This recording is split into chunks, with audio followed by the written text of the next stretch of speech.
Muito bem, voltamos a falar direto da página do Jornal Visão Espírita, no YouTube e no Facebook, para mais uma Gota de Espiritismo. Hoje, Gotas do Evangelho no Lar, a visita de Jesus à nossa casa.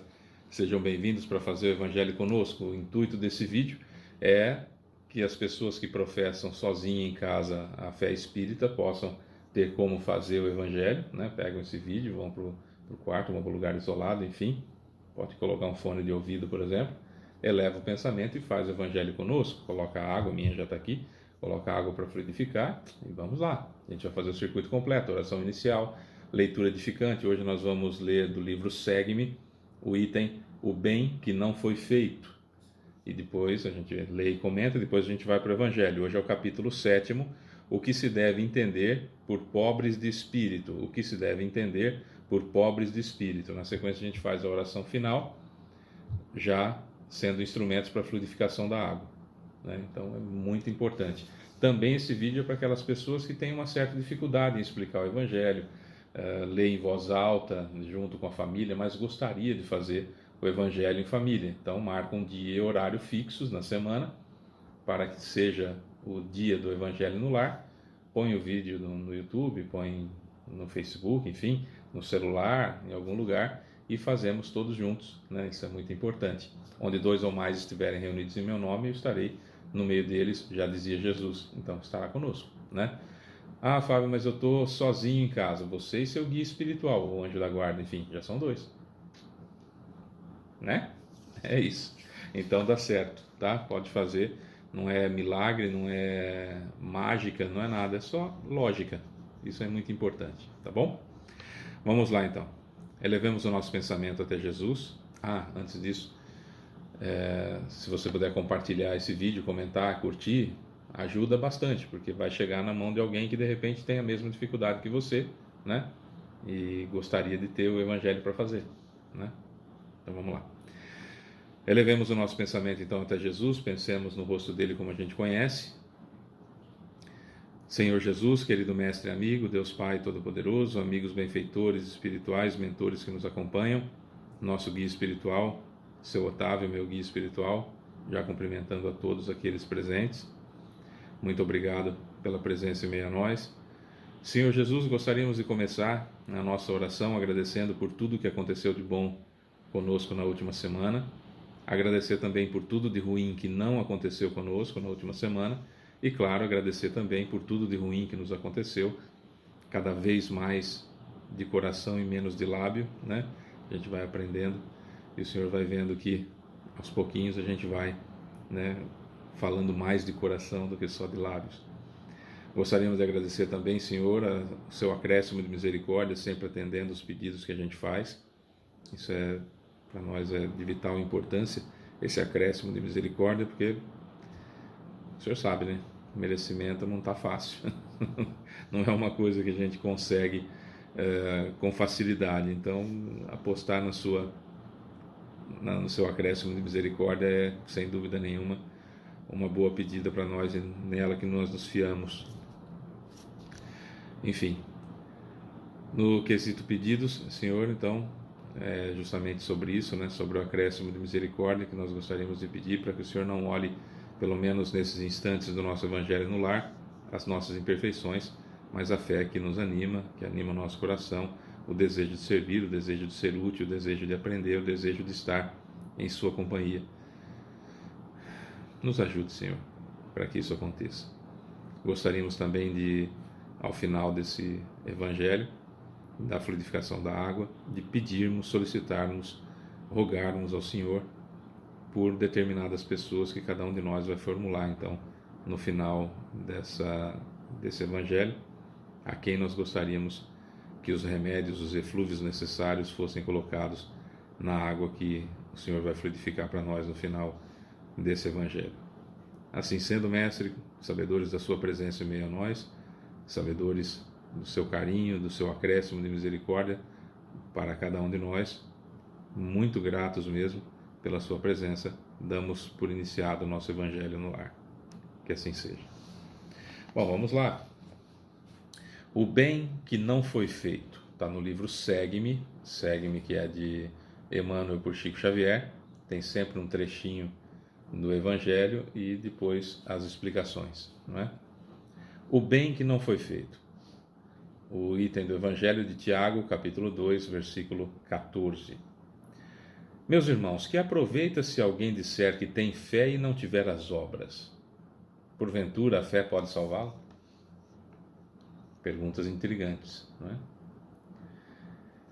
Estranha a norma do homem quando julga possuir as chaves da vida superior simplesmente por manter a fé como se bastasse apenas convicção para que se realizasse serviço determinado. Comparemos fé e obras com a planta e as construções. Sem plano adequado não se ergue edifício em linhas corretas. Note-se, porém, que o aleijão arquitetônico improvisado sem plano ainda serve em qualquer parte para albergar os que jornadeiam sem rumo. E o projeto mais nobre, sem concretização que lhe corresponda, não passa de preciosidade geométrica sentenciada ao arquivo. Então você pode até construir alguma coisa, você pode erguer ali, sem nenhum projeto arquitetônico, erguer um barraco e pessoas vão se abrigar nele. Vai servir para aqueles que não têm para onde ir, para abrigar da chuva, do frio, do calor extremo, enfim, né? Agora, se você faz com toda a pompa, com todo o projeto, ergue um suntuoso palacete, mas sem ninguém para morar lá, vai ruir, vai acabar. Os maiores palácios abandonados ruíram, não é? Sempre tem que ter duas coisas importantes juntas: o projeto e a obra, a crença, o acreditar e a execução. Um viajante transportará consigo vasta coleção de croquis pelos quais se levantará toda uma cidade, mas se não dispõe de uma tenda a que se abrigue durante o aguaceiro, de certo que os desenhos, conquanto respeitáveis, não impedirão que a chuva lhes encharque os ossos. Possuir uma fé será reter uma crença religiosa. No entanto, cultivar a fé significa observar segurança e pontualidade na execução de um compromisso. Ninguém resgata uma dívida unicamente por louvar o credor. Frase de uma profundidade que uma vida só é impossível de nós esmiuçarmos. Ninguém resgata uma dívida unicamente por louvar o credor. Repito, ninguém resgata uma dívida unicamente por louvar o credor. Se você deve num supermercado, vamos imaginar que você vai no supermercado e compra na ficha, não é? Então você vai lá, pega um produto que você precisa e o dono da mercearia, do mercadinho, enfim, marca lá, Fábio 20. Na semana seguinte vai lá, Fábio 40. Na semana seguinte, Fábio 10. Semana seguinte, Fábio 10. Na semana seguinte, Fábio 20. Total 100. Aí eu chego lá, ao invés de eu levar R$ 100 para ele, para pagar, eu ajoelho lá na frente e falo: ó, dono do supermercado misericordioso, tu que fizesses esse supermercado com toda a pompa, que alimentais as bocas que necessitam, que recebe as pessoas que faltam-lhe o dinheiro para poder comprar, que albergaste em teu meio produtos perecíveis e imperecíveis que são importantes para satisfazer a fome daquele que está vagueando por esse mundo sem nada no estômago. Tu que sois nobre dono do supermercado, aquele que controla todo o funcionamento do supermercado com austeridade, com tranquilidade, com bondade com seus funcionários, com seus servos, atendendo bem os clientes, louvamos-lo.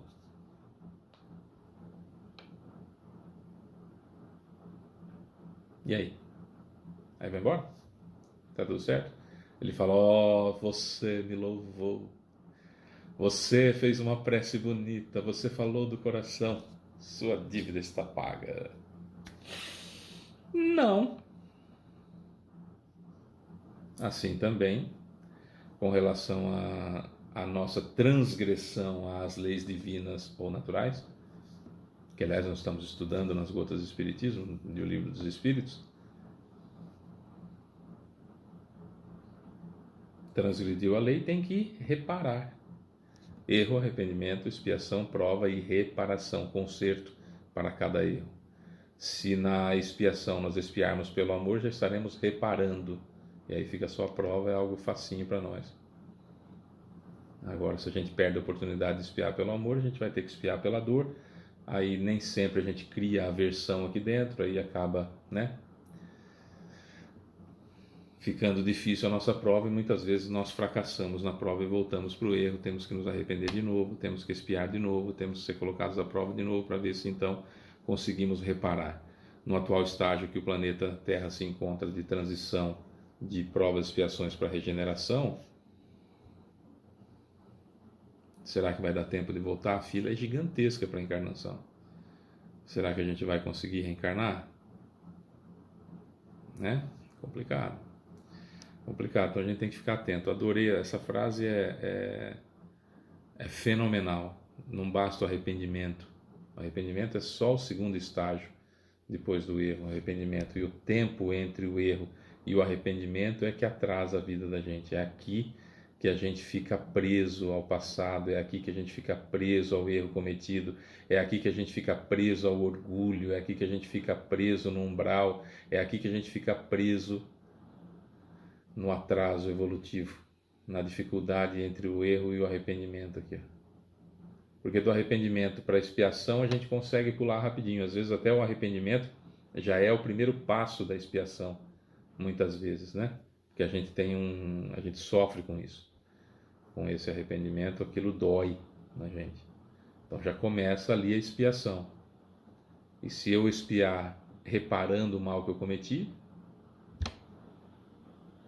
Fábio, dá para expiar os erros na mesma encarnação? Claro que dá. O problema é que a gente não se arrepende. O problema é que a gente acha que tem razão. O problema é que a gente coloca na cabeça aquela frase que eu não gosto dela, que ela tem que ser usada com muita parcimônia. No meio espírita se usa bastante, mas tem que tomar muito cuidado, que é: no meu lugar qualquer um faria isso. Será? Se fosse assim, nós não teríamos espíritos mais evoluídos com mais ou menos a mesma idade que a gente. Então não é bem assim. Então temos que tomar muito cuidado. Errou? Arrependa-se sinceramente o mais rápido possível. Se não der para se reconciliar com quem você errou, reconcilie-se com você mesmo e aguarde o momento oportuno para se reconciliar com quem você errou. Mas passe adiante. Entenda que você comete erros como todo mundo, que eu cometo erros como todo mundo, que nós cometemos erros como todo mundo. E como nós lidamos após o erro é que faz a diferença. É esse o ponto. Não é só me arrepender e falar com Deus e está tudo certo. Me confessar, ou tomar uma comunhão, ou fazer uma ceia, ou fazer um ritual, ou fazer seja lá o que for. Eu preciso consertar o mal que eu fiz. Fábio, mas se eu matei alguém, como que eu conserto? Quando nós infringimos a lei divina ou natural, nós não infringimos a lei com a pessoa. Porque veja bem, vamos supor que eu mate você, Na realidade não mato você, mato seu corpo, porque a gente não morre, mas enfim, usando a terminologia comum, Mato seu corpo. E você, chegando no plano espiritual, você fala assim: puxa vida, eu me livrei, meu Deus, estava com isso guardado há tanto tempo, graças a Deus, estou livre, vou seguir minha vida. E aí? Você expiou e eu errei. Olha a distância que nós estamos. Você vai seguir sua vida. Mas eu continuo com débito, porque eu infringi a lei divina natural, ou natural. E aí, eu tenho que me arrepender, tenho que expiar, tenho que ser colocado à prova para ver se eu não faço de novo, e tenho que reparar. Mas como que eu reparo se o seu corpo morreu? Não tenho como reviver você. eu posso ajudar a salvar vidas. Eu posso ser ombro amigo para quem precisa. Eu posso fazer parte de uma instituição que ajuda a prevenir o suicídio. Posso me envolver com a comunidade para que eu possa ser útil, ombro amigo para aqueles que não têm. Eu posso defender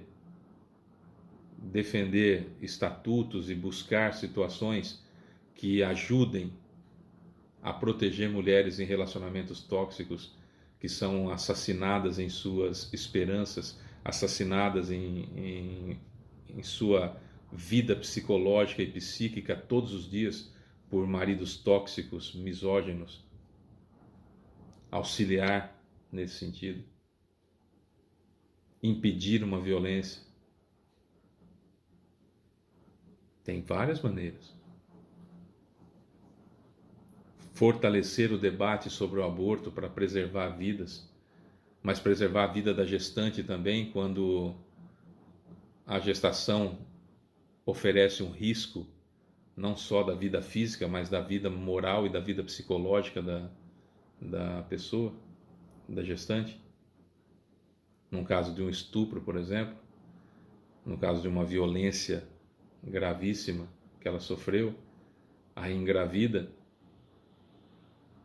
que foi alheia à sua vontade, que aquilo vai destruí-la por dentro. Então aí permitir o aborto, porque se preserva, como está no próprio Livro dos Espíritos, se preserva a vida existente. E por preservar a vida existente não é só preservar a vida física, mas também a vida psicológica da pessoa. Imagina quanto que isso não vai destruir. Ah, mas eu conheço um caso, tá? Nós estamos falando de 8 bilhões de pessoas. Você conhece um caso e quer tirar por base. Então aprofunde-se nesse debate, para que o aborto seja realmente proibido, que se preserve a vida quando houve irresponsabilidade, simplesmente por vaidades outras. Agora, por destruição, por assassinato psicológico, não é? Dá para trabalhar em tudo isso e você está preservando vidas. Portanto, está reparando, espiando e reparando.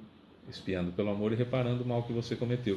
Porque cada história que você fizer parte, cada vez que você se envolver com essas realidades, você vai criar uma verdadeira aversão aqui dentro ao assassinato, seja ele de qual sorte for. Console uma mãe cujo filho foi assassinado e sinta a dor gigantesca que ela teve e que ela passa todos os dias. E auxilia a ser resignada, não se revoltar contra Deus e lutar com todas as forças para sair daquela situação. Ofereça ombro amigo para ela. Você vai espiar pelo amor, pelos olhos de quem está vendo o coração rasgar, quase que literalmente falando, pela dor de ver um filho morrer. Dá para fazer, percebe? Eu só tenho que ter vontade. Ninguém resgata uma dívida unicamente por louvar o credor. À vista disso, não nos iludamos. Asseguremo-nos de que não nos faltará a bondade divina, mas construamos em nós a humana bondade. Por muito alta a confiança de alguém no poder maior do universo, isso por si só não lhe confere o direito de reclamar o bem que não fez. Por muito alta a confiança de alguém no poder maior do universo, isso por si só não lhe confere o direito de reclamar o bem que não fez. E no Evangelho, no capítulo 4, nós temos uma frase que ela é muito difícil de nós entendermos e difícil de entendermos não, de aceitarmos, né? E muitos se afastam até do centro por causa disso. A frase é: todo mal que resulta do bem que eu não fiz será acreditado na minha conta de infelicidade. Todo mal que resulta do bem que eu não fiz será acreditado na minha conta de infelicidade. Ah, Fábio, então tem que ficar prestando atenção até nisso. É isso que é a vida, prestar atenção no que se está fazendo, em como se está vivendo. o que se faz da vida, e não simplesmente comer e procriar. Isso os animais fazem. Nós fazemos algo além disso, né? Ou deveríamos. Capítulo 7. Bem-aventurados os pobres de espírito. O que se deve entender por pobres de espírito? Aqui está em Mateus capítulo 5, versículo 3. Bem-aventurados os pobres de espírito, pois que deles é o reino dos céus. Vamos à explicação de Kardec. A incredulidade zombou dessa máxima, bem-aventurados os pobres de espírito, como tem zombado de muitas outras coisas que não compreende. Por pobres de espírito, Jesus não entende os baldos de inteligência, mas os humildes, tanto que diz ser para estes o reino dos céus e não para os orgulhosos. Os homens de saber e de espírito, no entender do mundo, formam geralmente tão alto conceito de si próprios e da sua superioridade que consideram as coisas divinas como indignas de lhes merecer atenção. Concentrando sobre si mesmos os seus olhares, eles não os podem elevar até Deus. Essa tendência de se acreditarem superiores a tudo, muito a miúde, os leva a negar aquilo que, estando-lhes acima, os depreciaria, a negar até mesmo a divindade. Ou, se condescendem em admiti-la, contestam-lhe um dos mais belos atributos, a ação providencial sobre as coisas desse mundo, persuadidos de que eles são suficientes para bem governá-lo. Isso nós chamamos muitas vezes de arrogância do conhecimento. É muito comum a pessoa atingir um certo grau de conhecimento. Eu não estou falando aqui dos ateuzinhos rebeldes, dos inteligentinhos. Esse termo inteligentinho é usado pelo Luiz Felipe Pondé, filósofo brasileiro, professor Luiz Felipe Pondé. Inteligentinhos ele chama aquela pessoa que leu meio livro, um livro, e acha que tem todo o conhecimento do universo na sua mente e é muito inteligente, tem opinião sobre tudo e sempre está certo. Né? Esse é o inteligentinho ateu, é o rebeldezinho. Eu não quero acreditar em Deus porque eu acho sem base nenhuma, porque qualquer estudioso de valor, qualquer pessoa com um mínimo de inteligência, começa a perscrutar e descobre que existe uma causa primária de todas as coisas. Isso é fato. Então, o inteligentinho ele é ateuzinho por rebeldia. Aqueles catedráticos, que é o que a que Kardec se refere, que chegam no estado de autoconhecedores das coisas do mundo, sobem no degrau do próprio orgulho para olhar para o próprio umbigo e aí acabam até admitindo a existência de uma causa primária de todas as coisas, porque é inteligente para isso, não tem como contestar que alguém criou, mas que estamos todos aqui relegados às próprias ações, porque isso justificaria o privilégio dessas pessoas serem abastadas em letras, ou seja, serem intelectuais. Então aí não foi a providência divina que permitiu, não foi o planejamento encarnatório que proporcionou essa situação, não foram os pais que criaram condições para que ele chegasse ou ela chegasse até aquela situação, não foram as ajudas que recebeu do plano espiritual e do plano carnal das pessoas à volta para que acontecesse aquele desenvolvimento de inteligência ao longo do tempo das encarnações, a ponto de culminar nessa encarnação, né, com essa situação. Não entendem que a inteligência lhe foi permitida, facultada para avançar a humanidade, e aí acabam sentindo-se superiores o suficiente para não acreditar na providência divina e sim no seu próprio trabalho. É muito comum nós encontrarmos pessoas mais abastadas, com mais dinheiro, com mais poder aquisitivo, que chegam para você e falam assim: eu tenho o que eu tenho porque eu trabalho muito. Eu levanto às 8 horas da manhã e só vou deitar às 10 horas da noite. Eu trabalho muito. E nós vamos encontrar a grande maioria dos trabalhadores brasileiros, principalmente nas grandes cidades, que levantam às 5 horas da manhã e chegam em casa 10 horas da noite, trabalhando o dia todo para enriquecer pessoas como essas. Então, não é bem assim que funciona, mas se julgam superiores e daí não acreditam muito em situações que possam rebaixá-lo, como uma divindade, por exemplo, ou como um plano divino, ou como uma lei que rege tudo isso, né?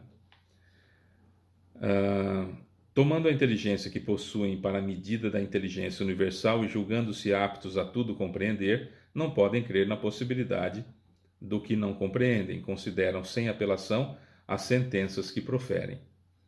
Se recusam a admitir o mundo invisível e uma potência extra-humana, não é que isso lhes esteja fora do alcance, é que o orgulho se lhes revolta à ideia de uma coisa acima da qual não possam colocar-se e que os faria descer do pedestal onde se contemplam.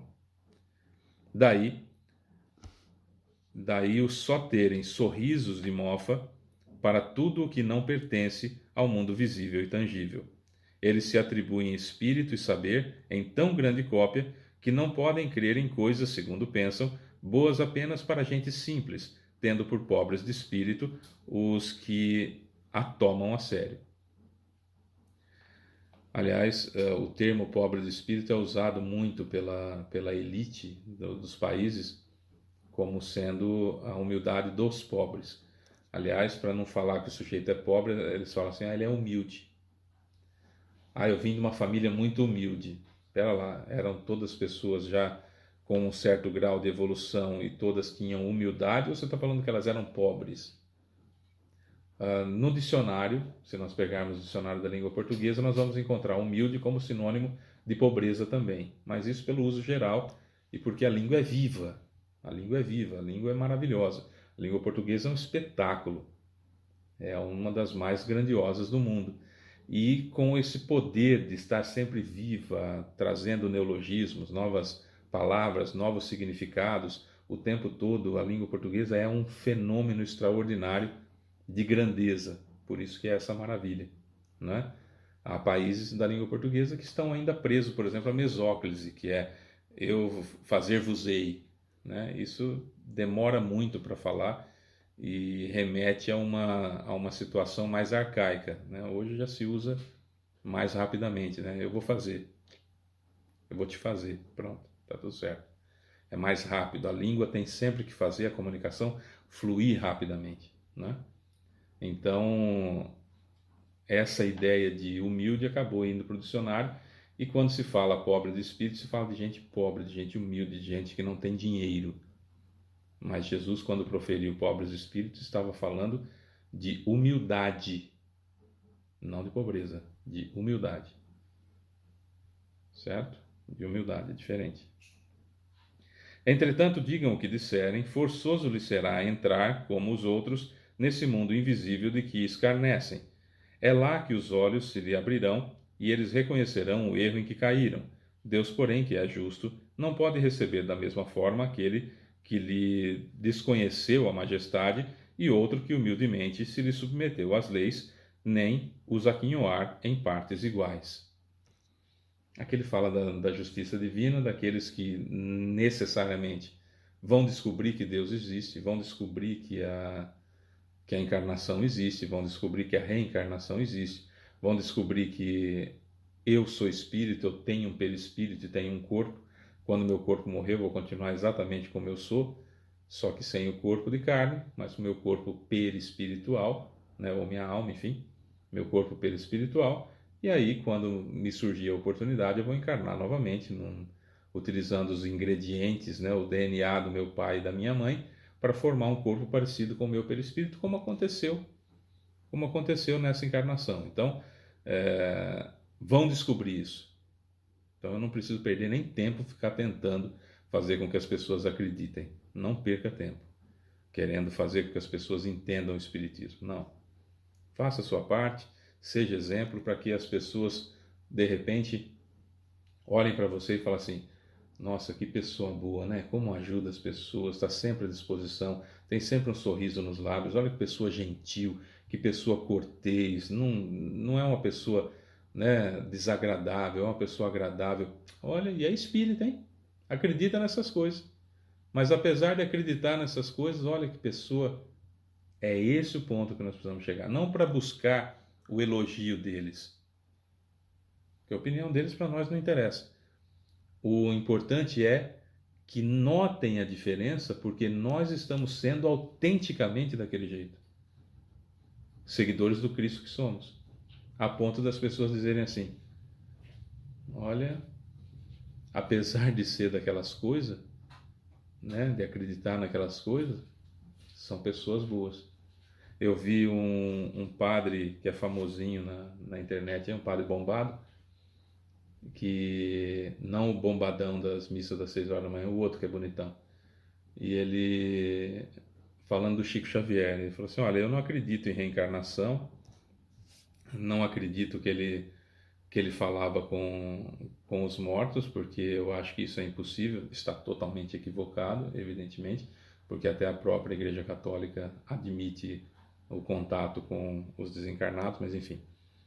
E ele fala: mas eu não posso negar a grandiosidade desse ser extremamente humilde e extremamente caridoso, que viveu para fazer o bem para as outras pessoas. Então é uma pessoa que eu respeito ao extremo, porque é o sinônimo de um cristão, independentemente do que ele pensa. É esse o ponto que nós precisamos chegar. É esse o ponto que nós precisamos chegar. Vivenciar o Cristo de tal forma que as pessoas de repente até estranhem, né? Que a gente, apesar de viver o Cristo, a gente é espírita. Porque o rótulo não é absolutamente nada, como nós vimos ali agora há pouco na outra lição, né? Dizendo que o reino dos céus é dos simples, quis Jesus significar que a ninguém é concedida a entrada nesse reino sem a simplicidade de coração e humildade de espírito, que o ignorante possuidor dessas qualidades será preferido ao sábio que mais crê em si do que em Deus. Em todas as circunstâncias, Jesus põe a humildade na categoria das virtudes que aproximam de Deus e o orgulho entre os vícios que de Deus afastam a criatura. E isso por uma razão muito natural. Há de ser a humildade um ato de submissão a Deus, ao passo que o orgulho é a revolta contra ele. Mais vale, pois, que o homem, para a felicidade do seu futuro, seja pobre em espírito, conforme o entende o mundo, e rico em qualidades morais. Aquilo que a gente estava falando agora com a minha imperfeição, trazido aqui por alguém extremamente evoluído. Então, com umas palavras muito mais bonitas do que a que eu proferi, mas dizendo a mesma coisa. Quem sabe um dia eu chego, quem sabe não, eu vou chegar lá um dia. Nessa encarnação, não sei, estamos tentando, mas não sei, mas eu chego lá ainda. É isso, olha, o rótulo não é nada, o louvor não é nada, dizer-se seguidor do Cristo não vai fazer diferença nenhuma. Achar que nós, por sermos espíritas, teremos um lugar reservado no plano espiritual, não é verdade. Para o plano espiritual a gente vai voltar, no lugar reservado não vai ter. O fato é que aquilo que eu fizer, eu vou chegar no plano espiritual de mãos vazias ou com uma mala cheia do bem que eu pratiquei. São essas duas opções. Porque o bem que eu não fiz e o mal que eu tiver praticado, isso vai estar estampado no meu perispírito. Então eu vou carregar nada, vou estar de mãos vazias para apresentar na minha volta ao plano espiritual, ou vou estar carregando uma mala das minhas boas ações. Prepare a mala para viajar. Só digo isso para você, ninguém viaja sem mala. Viajar com uma bagagem pequenininha dá um trabalho que vocês não fazem ideia. Porque vai te faltar tudo lá. Viajar com uma bagagem farta de caridade, de bem ao próximo, de amor ao próximo, de resignação, isso vai fazer uma diferença gigantesca quando chegar no plano espiritual. É isso. Vamos então para a fluidificação da água. Eu vou ser um instrumento para a fluidificação da minha, você vai ser instrumento para a fluidificação da sua. Precisa destampar? Não. Precisa abrir a garrafa? Não. Pode ser no copo? Pode. Pode ser na jarra? Pode. Pode abastecendo, não deixando acabar para a água continuar fluidificada? Pode. Pode. Isso é importante, tá bom? Ah, Fábio, eu vou pôr o celular perto da minha água, assim você fluidifica. Não sou eu sou instrumento. Eu sou instrumento dos mentores que vão fluidificar através de mim. Preciso esticar a mão? Não. Ah, mas por que estica a mão? Porque muitos de nós ainda não temos como entender, visualizar mentalmente para que aconteça a dissipação dos fluidos que eu vou receber dos mentores e de Jesus, passando pelo, metabolizando em mim, saindo do meu perispírito para a água. Muitos de nós não conseguimos fazer isso ainda. Muitos de nós conseguimos, muitos de nós não conseguimos. Então, vamos fazer aquilo que todos nós podemos fazer. A gente coloca a mão, entende, internaliza, imagina, cria a ideia de que eu estou recebendo no chakra coronário os eflúvios necessários, vão passar pelo meu metabolismo e vão sair pelas terminações nervosas da minha mão. Vai acontecer? Vai, é só eu criar isso mentalmente. Mais fácil, não é? Quando a gente tiver, você que já tem a capacidade de conseguir projetar do seu perispírito direto para a água, não precisa esticar a mão. Você que ainda precisa esticar a mão, estica. Certo? É assim. Vamos lá. Elevemos mais uma vez o pensamento até Jesus. Senhor Jesus, querido mestre e amigo, Deus Pai Todo-Poderoso, benfeitores, mentores espirituais, seu Otávio, meu guia espiritual e o guia espiritual de cada um de nós, muito obrigado pela oportunidade, muito obrigado pela presença, muito obrigado pela visita à nossa casa, no nosso Evangelho no Lar. De coração, Senhor Jesus, muito obrigado por esse acréscimozinho de misericórdia, esse olhinho meio fechado nas nossas imperfeições, nesse momento aqui, fazendo parte desse Evangelho conosco. Mais um pedidinho, Senhor Jesus, como de costume, que o Senhor não olhe as nossas imperfeições, mas a nossa fé nesse momento, o nosso desejo, a nossa vontade de ser útil, de servir, e nos ajude que essa água seja fluidificada, não só para o nosso bem, mas daquelas pessoas que vamos mentalizar individualmente, cada um de nós agora, para que recebam os eflúvios necessários para que a água seja remédio vital para o perispírito e também para o corpo físico das pessoas que vamos pensar agora.